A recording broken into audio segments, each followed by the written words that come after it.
the second part of the morning session, where we're going to be focusing on circular economy and resource efficiency. So we've got a couple of presentations coming up from the excess gas turbine generation project from Northern Gas Networks, and then the asset reuse and recovery collaboration from SPEN. So as a quick reminder of the kind of structure of the session, we'll have about 15 minutes or so from each of the presenters, after which we will go into a question and answer session, which would last for about 10 minutes. So if I could please ask the audience to please feed in your questions via the meeting chat box, and I'll pick them up and put it to the presenters at the end of these two presentations. So can I please ask Nick to come on and start the presentation for the excess gas turbine project, please? Hi everybody, good morning. I'm Nick Smith. I'm the Operational Innovation Lead at Northern Gas Networks. What I'm going to be talking to you about today is the excess gas turbine energy generation discovery phase, which we've carried out over the last couple of months. I've also got my colleague Tim Moore from RTT, Revolution Turbine Technologies, who's also going to be supporting with presenting this morning. So if you can just move on to the next slide for me, please. And the next one again, please. So just to give you a quick overview of the project itself. So what we were doing is assessing the feasibility of actually installing the RTT turbine or similar technology onto the gas distribution network, both at a local distribution level, but also at a local transmission system level as well, to try and understand how, if we can generate energy to actually reduces decarbonisation and reduces energy consumption on site. A number of project partners within this project. So as I say, we had Revolution Turbine Technologies, so they own the IP for the micro expansion turbine system that you can see on the screen. We also had Digital Catapult, so the UK's leading R&D centre. They were supporting with trying to identify how we can digitalise this system, but also how we can use this technology to also support further digitalisation of the gas distribution network as a whole as well. We're supported by Northern Power Grid, so the UK DNO for the north of England. So they were supporting with really feeding in information on how we may be able to integrate both the gas and electricity networks together using this technology, and where the real benefits are and what that looks like in reality as well. And we're also supported by Stockton District Advice and Information Service. So the guys up in Stockton provide us consumer views. We engage with them throughout to try and understand how this technology and the benefits that can come from this technology can really support the area as well and the local community. If you can just move on to the next slide, please. So the problem space. So the real challenges that we were trying to assess and really come across in this project. So we're looking at how over the start of this year, clearly we had a number of weather incidents. So how can we reduce the gas distribution network's reliance on local energy infrastructure? So a lot of us equipment certainly on us offtakes and on us pressure reduction systems are powered by the local electricity network. So that may be as preheating equipment, as security systems, as control and instrumentation systems. So it really assessing what equipment's there today and what is the energy consumption needs and requirements for those sites. And then trying to assess how we could actually integrate then the turbine technology to support with not only reducing energy costs, energy consumption, but also decarbonising as a whole as well. There's also the case for digitalising a lot of this network, as I mentioned earlier. So how can we use this technology to actually create and generate energy rather than just consuming on these sites? There's a case for freeing up capacity as well on local energy networks. So where our offtakes and PRSs are generally located are relatively rural. So there's a lot of power demand from those sites in areas of the network which may not be robust. So this technology has potentially got the opportunity to help reduce any stresses and strains on the networks in those areas. Next slide, please. So I'll just pass over to Tim now just to talk through the turbine itself. Thanks, Nick. Just by way of background, Revolution Turbine Technologies, RTT, dates back to 1990. During this long journey, we have accomplished notable milestones, including numerous field trials, significant technological advances, and built an impressive IP portfolio around our turbine technology. To date, the focus has been on offshore applications, and thanks to the SIF opportunity and the chance to work with NGN, we've been able to look at onshore gas distribution networks and their needs.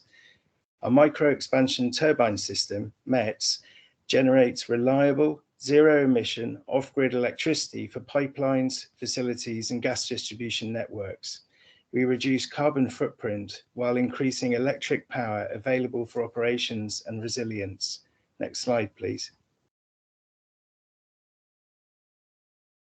The photograph shows the current METS prototype. Excess gas pressure from a flowing gas is used to generate electricity. The gas is then returned without combustion or venting. To date, we have been focused on offshore requirements, which have only needed up to 1 kilowatts of energy. We have not tested the current capability of the turbine beyond 1 kilowatt. NGN gave us the opportunity to review 4 different site locations covering different pressure regimes. For a whole systems integration approach, the high pressure site was considered to see what possibilities there might be to maximize power yield. There is real potential for deployment of a turbine bypass system that can utilize 20 bar excess pressure from a 60 bar inlet pressure with a gas temperature of around 20 degrees C. A development program would be required to test the current capabilities of the METS turbine and then introduce design improvements to maximize the power yield. During the SIF discovery phase, following comparison of existing site flow data against METS performance data, it would be reasonable for Northern Gas Networks to expect power generation of up to 170,000 kilowatt hours per annum at a single high pressure site from a single turbine. Depending upon actual continuous gas flow throughout the year, 1 or more turbines can be deployed to achieve this or a greater power yield.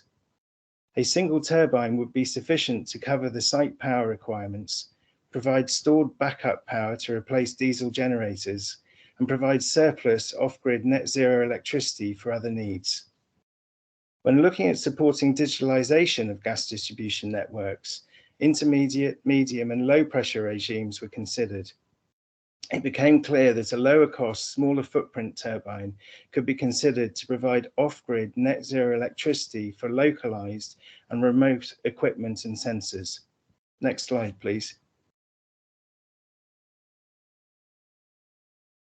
The METS turbine produces clean, reliable, zero-emission off-grid power. From our customer point of view, this enables us to support gas distribution networks to meet ambitious net zero goals, to generate net zero electricity for digitalization strategy, to take GDNs off-grid and add resiliency, and offer the potential to harvest energy back to the grid. For GDN customers, the deployment of METS turbines will reduce the carbon footprint of the gas product, offering cleaner rated energy and help reduce costs. Next slide, please. A complete development program has been planned, including performance improvements, testing at a specialist facility, full compliance and certification that will result in a higher power yield turbine we call Batman, ready for pilot trial deployment. Batman is modular in design and parts can be swapped out to accommodate different pressure regimes, gas types and conditions. RTT considers delivering a turbine that yields 10 kilowatts to 20 kilowatts achievable, and we can deliver a multiple turbine skid offering combined power yield greater than 50 kilowatts. But unfortunately, the development timeframe and costs exceed the alpha phase 6 months and 500k limit. Variants on this turbine development offer 2 additional products in the RTT range. Robin, a composite lower cost turbine, and Mighty Mouse, a super low cost turbine with a tiny footprint to deliver off-grid net zero electricity for medium to low pressure regime requirements. During the future development, our development partners include Northumbria University. We are working with expert mechanical engineers who specialise in the oil and gas sector, and in particular fluid dynamics and turbine performance design. We'll also be working with Score Energy Limited, based in Peterhead, Scotland, who have incredible compressed air facilities with full capability to test the turbines in all pressure regimes and controlled conditions. They have state-of-the-art equipment to prototype, fully test and manufacture turbines. Sigma Thermal are expert in designing control systems and will cover off the design and fabrication of the power electronics. NGN will be working with us on product specification, application installation, and support in certification compliance, and then ultimately the pilot trials. The accreditation route is being supported by DNV.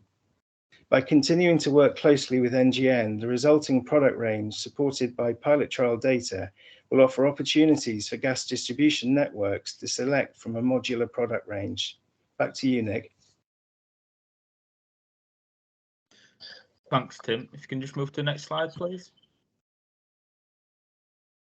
So the opportunity space, so again, this kind of ties back to what the initial focus of the project was to start with, but deployment of this technology and certainly of other decarbonisation technologies really supports NGN's journey over the next couple of years throughout the current price control. So looking at how we can digitalise the system and digitalise this network, you know, clearly that's going to increase our power demand, power requirements, sorry.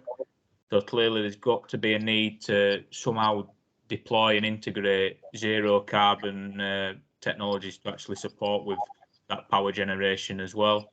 There's the network interoperability. So how can the likes of this technology support with energy generation and system balancing on a more national scale?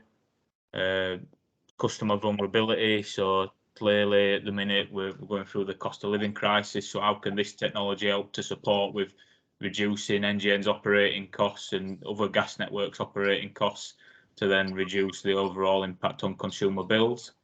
And then there's the system resilience as well. So again, as we're shown at the start of this year with the storms up in the north and northeast, how can the networks, although working closely together to become whole systems, how can we also reduce our individual reliance on one another to ensure that there's no issues at that point as well? So if you can just move to the next slide, please.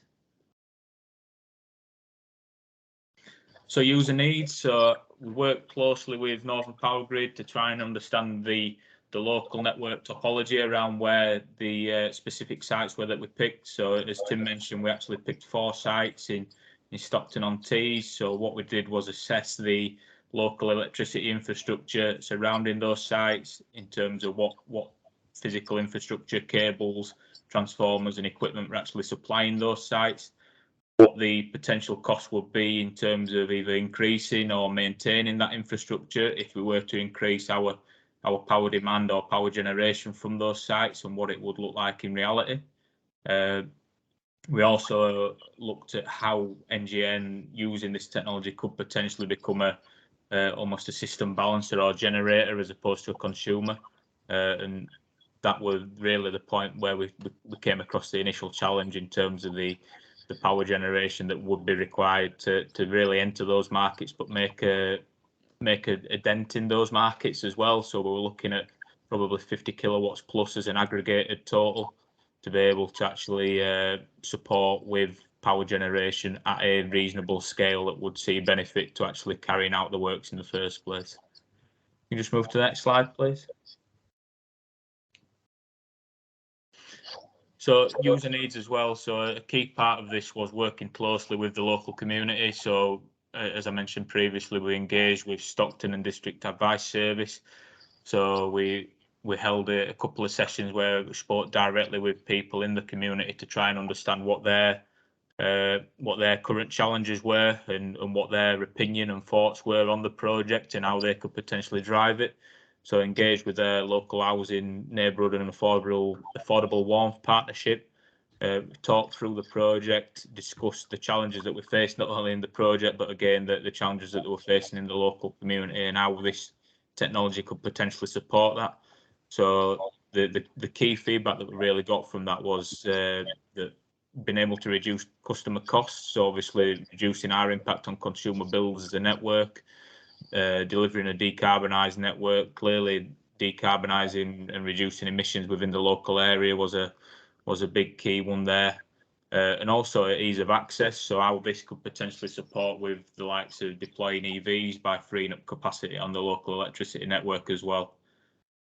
If you can just move to the next slide, please. So ways of working. So what we did was we held a number of site visits on a number of AGIs up in the northeast in Stockton, so across the entire pressure regime. So we visited an offtake site in which RTT and some colleagues from Digital Catapult attended to try and understand physically what the sites look like, how feasible it would be to deploy this technology, and really where we were today in reality. It also helped with actually providing a bit of insight for the team in terms of what the network physically operates like, so that we could make sure that we drove the project in the right direction. If you can just move to the next slide, please. So decarbonisation and cost benefit value. So once we had actually assessed the 4 sites, we did a process where we looked at how we could potentially scale it up. So across NGN, there's approximately 4,000 deployment opportunities ranging through the different pressure regimes. If we were to look at the specific scenario of the offtake sites, we're looking at around 58,000 kilowatt hours a year consumption. So that's changed dramatically over the last couple of years with the likes of impacts from COVID and obviously ongoing decarbonisation and reduction in power consumption to start with. But that was sort of the target amount that we were looking at. So if you were to do a logical scale across, you were looking at around £230,000 cost saving per annum. That's across the 23 offtake sites on NGN's area, but at the same time, that is a very linear assumption across the board. So that's assuming that flows remain the same, temperatures remain the same, demand remains the same across all of these sites, which we know it isn't how the network operates, but it would just it gave us an ideal scenario in terms of what we could look to aim at. And again, that's purely just for the 23 offtakes. That's not looking at other opportunities further down the network. Can you just move to the next slide, please? I think just to say, if you can finish up in the next 30 seconds, it'll be great. No problem. So the challenges, so as Tim alluded to, the current turbines being tested to deliver an output of 1 kilowatt. This is where we struggled with then being able to understand the scalability of it at this point. So we know that the turbine can potentially deliver outputs between 10 and 20 kilowatts, but to fit that within the time frame and the cost constraints of the next alpha phase, we don't think it will be suitable or feasible to certainly then try and achieve the whole systems transition, whole systems integration theme. So we took the decision as a project team not to pursue an alpha submission at this point, but we are looking to try and access other funding mechanisms to take this technology forward, because we do feel there is a benefit to deploying this technology, but again, just not using the SIF funding mechanism at this point in time. If you can just move to the next one, please. So look ahead, as we mentioned, there is a lot of work ongoing with RTT. They've put a lot of time and effort into putting a plan and a product roadmap together for the technology, and that's already coming to fruition in some areas. We are looking to try and set up another project outside of the SIF funding, where the funding mechanism may be more applicable for what we're looking to achieve at this point in time. And that's about it, I believe. So again, sorry, so just this last slide. So again, this is just talking about how we can use this technology to support digitalisation of the gas networks. So we are looking to try and increase the number of digital solutions, certainly on the low pressure network for the likes of pressure control and monitoring. So technologies like this have really got a great opportunity to support with that by delivering inline solutions as well. And that's it, I think, Manny. Yes. So we'll finish the next presentation, Nick, and come back to you. So yeah, thanks, Nick. Thanks, Tim. Brilliant. Thank you. Thank you. Can I please invite Claire? Yeah, she's presentation on ARC. Yep. Good morning. It's still good morning. Yeah, it'll be myself and Edward Dutton from Fraser Nash will be presenting on our project, the Asset Reuse and Recovery Collaboration. If you could go to the next slide, please. Yeah, so one of the key strengths we thought of this was our real collaboration across the whole system, and we counted the whole system as starting from the manufacturer, so from the value chain of electrical assets through to electrical asset users, that's the networks, transmission and distribution, and also generation and further partners as well, and Network Rail, who also use similar types of assets. The rest of the collaboration, the partners and steering group, provided expertise in both circular economy and innovation and value chain as well. So we had BEMA, who are the Electrical Assets Trade Association, who provide valuable expertise on the value chain element of what we were looking at. Next slide, please. So what the challenge was, so we knew what we wanted to address when we started out. So the key things we wanted to look at were how can the UK energy infrastructure address the common challenges of both the climate emergency and safeguarding the Earth's resources. In transitioning to this circular economy, what solutions are needed to keep assets in use for as long as possible and at high value as possible. And that's not only the assets, but the resources that go to make up the assets.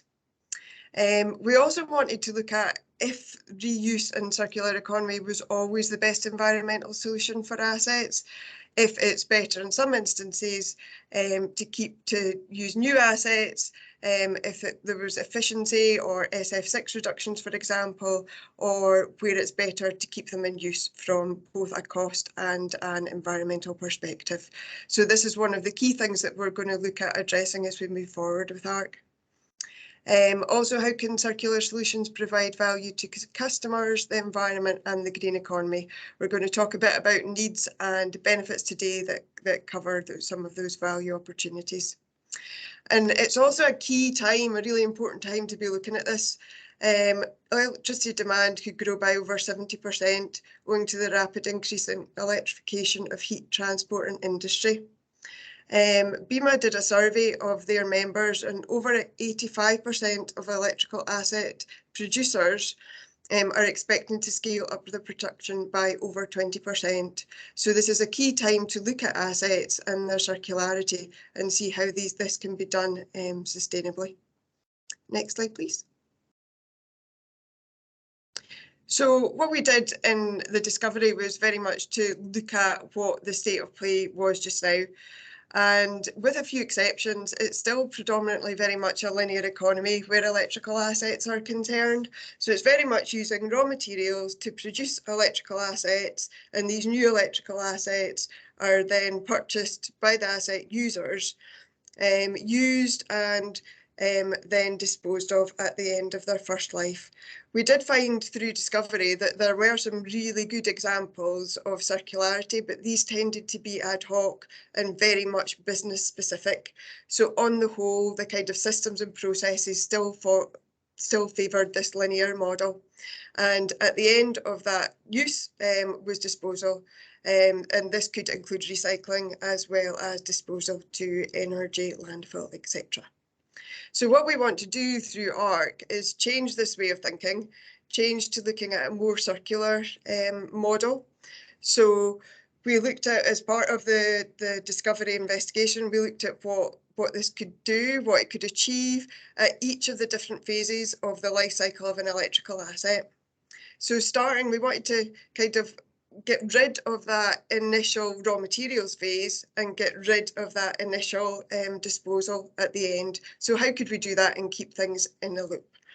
So looking to work very much with the value chain through BEMA, and then as we move through the alpha phase, working more specifically with interested value chain members.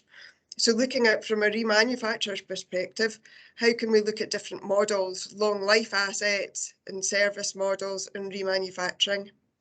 And then when it comes to the asset users, how can we keep these assets in use for as long as possible, both with the initial asset user that bought it and with other asset users in the whole system? So one of the things that we're going to develop through Alpha, and Ed's going to talk about this, is looking at refurbishment and recovery centre and also resource exchange mechanisms. When the initial asset users can no longer use the assets anymore, we then want to look at opportunities for secondary reuse markets and remanufacturing, and also feeding back to the original manufacturer. So how we can look at deconstruction and recovery. Again, just to keep those in the loop, very much reducing the need and hopefully potentially eventually eliminating the need for raw materials to be used within the system. Next, please. So we carried out quite a lot of investigation in the initial phase. In the discovery phase, we had 32 interviews with a range of stakeholders, as can be seen on the slide.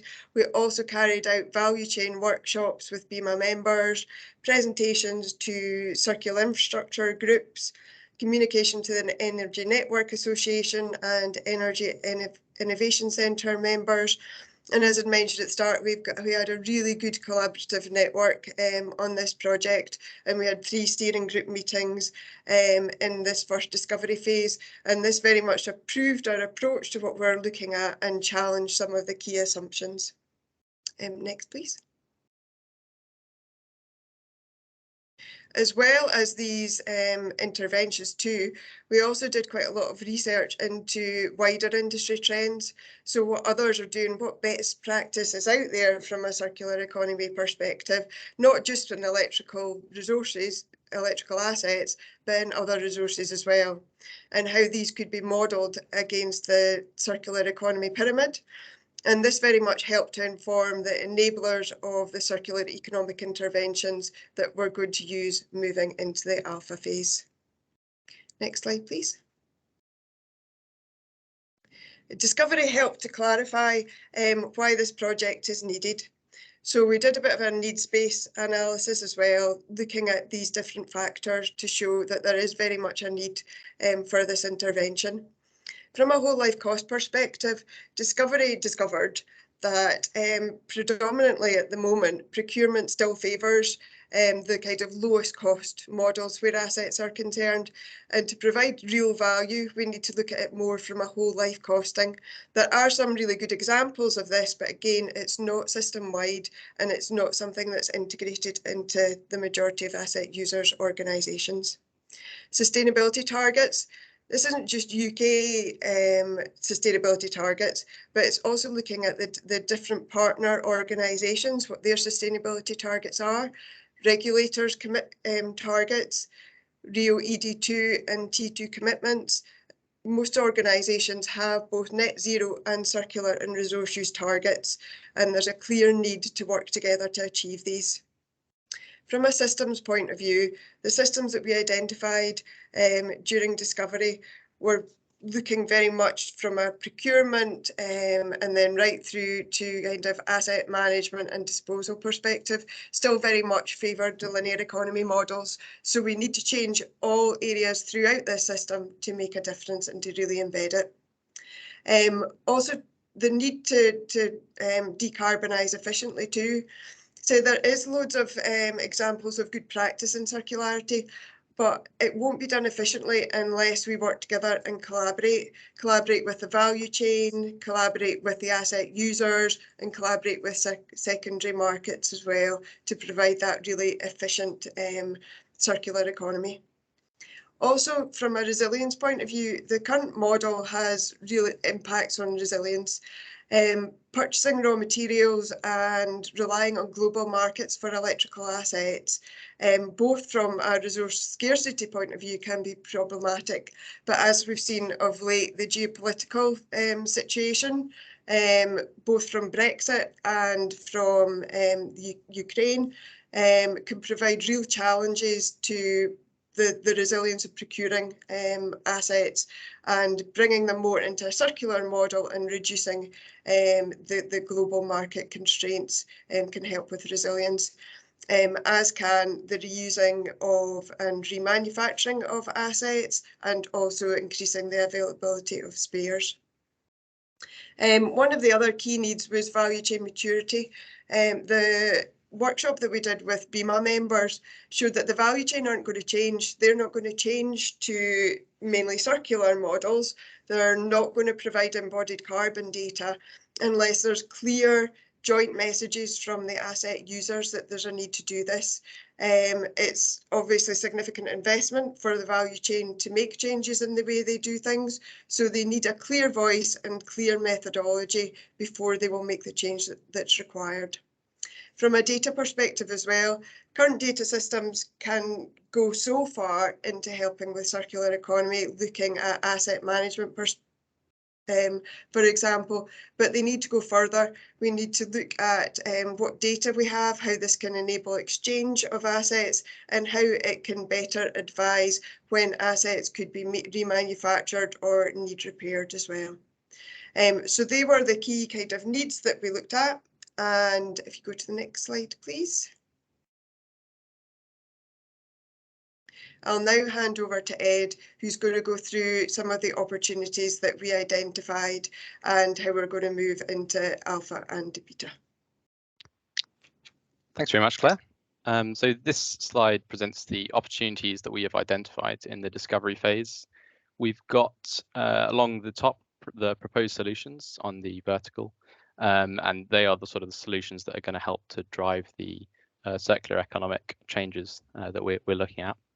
And then on the horizontal, we've got the enablers, which help to deliver the solutions that are on the vertical. To give you a quick overview of what the solutions are, we've got policy interventions, which is sort of looking at building upon the ad hoc work that is the ad hoc circular economic interventions that the partners already carry out, and looking at sort of formalizing the manner in which these interventions are carried out, taking a holistic approach at the interventions and sort of process changes that the organizations could implement. Then we've got resource exchange mechanisms, which is looking at exchanging and redistribution of materials within the organizations to where they're most needed critically, perhaps in short timeframes, to provide value. And this is materials, products, and components. And this tool chain will also consider the regulatory requirements or barriers that there may be with sharing or redistributing equipment between partners. We've then got a Circular Economic Intervention Centre, which is sort of a facility for excellence that enables collaboration, workshopping of circular economic activities, and also crucially refurbishment of assets and spares to enable their reuse within the network. To deliver on these solutions, we've then got the enablers along the horizontal. So the first one being sort of a strategic enablers, first three, which are used to develop internal policies and strategies which encourage the use of circular economic interventions. The investment framework considers assets before they've been before they're in operation, when they're being procured, and what we're looking at is to further consider whole life cycle costs, and that will also include embodied carbon and circular economic intervention potential of assets. Then the asset management framework, which is a development of an asset management framework which promotes the use of circular economic activity by formally incorporating and simplifying the practices of current ad hoc circular economic interventions into business as usual, and also looks at integrating some of the enablers below into the framework. The secondary reuse market and waste destination potential looks at studying the potential for reuse markets outside of the network. Instead of scrapping materials at the end of their life, can they be sent to other jurisdictions or countries where they could be used, and therefore saving carbon and also providing monetary value. The next is a standardized carbon calculator tool development, which is looking at further developing the work done by operators already that looks to calculate the carbon cost of components during procurement, How can we further integrate this into procurement decisions? And also, as Claire mentioned earlier, working with BEMA and the supply chain to understand their requirements and concerns with implementing this into procurement and decision making to ensure fairness in the market. We've had a great conversation with BEMA and in a workshop with the supply chain, who were broadly supportive of this, which is sort of where that was driven from. The next is asset health monitoring and sharing, which is looking at the development of a granularized data usage to better inform decision making for specific components for their health, and to inform potential repair and replacement and refurbishment, and also looking at end of life estimations to improve those. We then have common failures and maintenance system development, which looks at further development of a system between partners and supply chain to provide visibility of future failures and maintenance data to help inform designs and operational improvements. And finally, we have spares management, which is looking at a formalized spares management and assurance systems to enable the recovery of assets for reuse and ensure that they are fit for purpose and fit for usage. If we could move on to the next slide, which just goes over some of the activities for looking from alpha to beta and then to BAU. Can I just ask if we can finish up in the next minute or so? We're just running a little late, please. No problem. So we've got just the critical bits here, are the work package 2, which is looking at assessing a substation that encompasses the whole energy system, as agreed with the partners, to investigate as a case study, looking at defining that, breaking it down into its constituent parts, looking at their health data, maintenance data. And then that feeds into work package 3, which is the enablers that I mentioned in the previous slide, how these could be applied for a substation. And then work package 4 looks at what benefits they can bring, cost benefit analysis, carbon impacts and risks, consumer benefits. And then finally moving on to beta, looking at the policy interventions, the resource exchange mechanism, and the circular economic intervention center as sort of final state that we want the system to be in. Pass you over to Claire just to finish up the presentation. Next slide, please. Yeah, this is just the last slide, and I don't need to go over this in detail because the benefits really relate back to what we said were the needs. So the clear benefits are from sustainability, cost, from government priorities. Economic is the other key one, that circular economy is circular economic models stimulate UK growth, and as we said, resilience, increasing resilience through availability of spares, refurbish assets, and reduced geopolitical procurement impact. Thank you. Thank you, Claire. Thanks, Ed. We will now move on to the Q&A. So if I could ask Nick and Tim to come on as well, please. So I think we've got about less than 5 minutes, so I'll try to kind of shoot the high priority questions. So maybe if I start with the excess gas turbine project, have you considered kind of other power options for comparison? You know, when you kind of assess that this turbine could be a kind of good viable option for resilience, etc. Have kind of other local power options been considered for comparison? So we haven't done a direct cost comparison with them, but that was certainly one of the thoughts with trying to determine what were the best funding mechanism for this. Certainly over the last couple of months, clearly, you know, the cost and viability of solar and other technologies like that have really come into the market. As the cost of installation and maintenance of those has dropped. So that's certainly something that we were considering. For a lot of us low pressure sites and as medium to low pressure sites, we don't actually have direct electricity network connections. A lot of them already, we already use a really sort of small diameter solar panels because it is just profiling equipment and instrumentation on those sites. But as we said, when we look at increasing the digitalisation, we will need to consider what is the best technology to deploy in them scenarios. I think for the turbine, it's probably not a it's not a one-size-fits-all solution in terms of it needs those high flows and high pressures at this point in terms of the product development to actually be able to provide any decent volume of energy generation. But as Tim mentioned, there is a product roadmap and development plan in place to see how we can really scale that technology down to become more competitive with the likes of solar and wind. Maybe one for Tim. Does RTT have a commercially available product at the moment, Tim? The prototype you saw in the slides earlier is quite an advanced prototype, and it's ready for review and testing. In terms of being commercially available, if you were to progress that, it would require certification, which is approximately a 6-month process. Okay, thank you.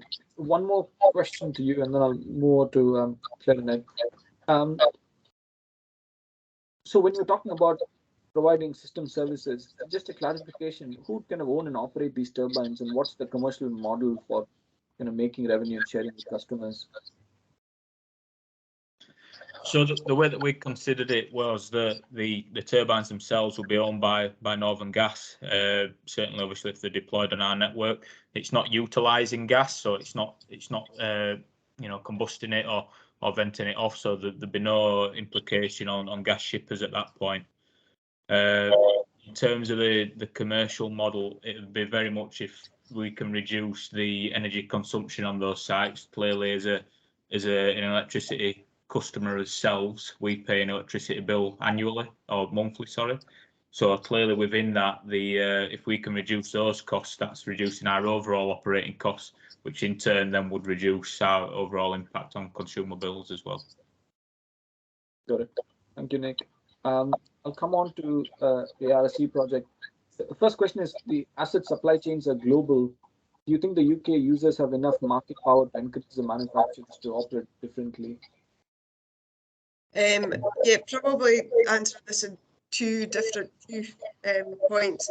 One of which is that we've got one of the deliverables for the alpha phase is that value chain analysis, and that's why we've got BEMA on board as the electrical assets trade body, so that we can workshop that out with the asset users. And the other aspect is why Spen are quite well placed to lead on this project, as well as part of a global group, Iberdrola, both from an asset generation and networks perspective. We do have access to far kind of wider market power. So I think that puts us in a really good place to be leading on this. The second question is one from me, actually. Are there any particular regulatory change required for networks to put in place kind of long-term reuse and recovery strategies? Or do you think there is a sufficient regulatory pull at the moment to do this? Yeah, regulatory kind of challenges was one of the key risks that we identified kind of moving into alpha, and it's something that we are really going to look at and have to work with Ofgem on looking at the redistribution of assets from the kind of primary purchaser and how that works from a regulatory perspective. So we do recognise that this is a key challenge and something that we're keen to address, both through alpha and also when we move into Rio 3, as we start on the kind of development process for T3 kind of at the end of this year, working through those discussions to see what the barriers are. Super. Thank you so much, Claire. So I think we kind of end the Q&A session there. I think there's a couple more questions, but I'll make sure the questions reach the presenters, the ones we've not gotten to. So thank you so much, Claire, Ed, Nick, and Tim for your presentations. So in terms of just kind of finishing up today morning session, we've got the whole systems integration, the second part of the session. So we're going to be talking about increasing flexibility sources in the energy system and hydrogen deployment and integration. So the registration page should be shared in the chat now. So I'd really encourage you to come and join that session. You're going to hear from a lot more interesting projects there. And then, as I said earlier on, we've just launched our round 2 challenges. So if you think SIF is an interesting mechanism for you, if you have ideas to kind of engage with SIF, please do look at the document. So we're going to be focusing on 4 main challenges: supporting a just energy transition, preparing for a net zero power system, improving energy system resilience and robustness, and acceleration decarbonisation of major demands. The challenge document has been published, and we're going to have an official launch event Wednesday this week from 11 to 12:30, and then 1:30 to 3 o'clock, covering the different challenge areas. So I really encourage you to attend if SIF is a kind of interesting mechanism to you, and reach out to us if you have any particular questions. With that, I'll say thanks to all the presenters today and everyone who's joined in, and hopefully I'll see a lot of you in the afternoon session. Thank you very much and take care.